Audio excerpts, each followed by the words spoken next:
বলছি খেতে তো এসেছো, গিফট এনেছো তো? কি এনেছো? কি এনেছো বলো?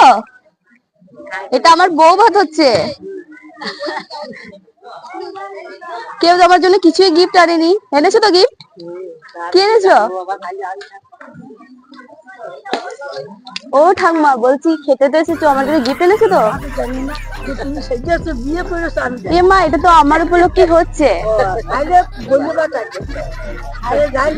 এ মা, তাহলে কিছুই গিফট দেবে না আমাকে? আশীর্বাদ তো দিতে পারো। বললাম তো না, ওইটার উপর আর কিছু হয় না। ওইগুলো তো আমরা শুধু দেখি, মনে আশীর্বাদটা যে সব। এই, কিছু গিফট এনেছিস? হুম, হাসলে হবে না, বল কি এনেছিস? কি এনেছিস আমার জন্য? এ মা, এ তো হাসতে কিছু বলছে না। এই, তুই হাসছিস, তুই কি এনেছিস বল? কি এনেছিস বল? না, তোকে তুলে নিয়ে চলে যাবো।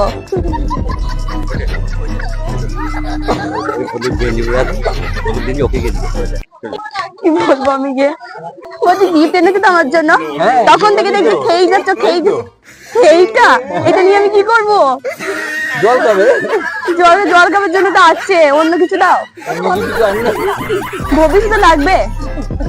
ও, ভবিষ্যতে লাগবে বলতে তাহলে নিয়ে চলে যাবো, কিন্তু সত্যি সত্যি। আমি নতুন নেবো, পুরনো নেবো কেন? না, আমার নতুন চাই, ব্যবহার করা জিনিস নিই না। এই, গিফট এনেছিস? হুম, এটা কি হচ্ছে বলতো? এটা বউ ভাত হচ্ছে, দেখ এখনই পায়েস আসবে।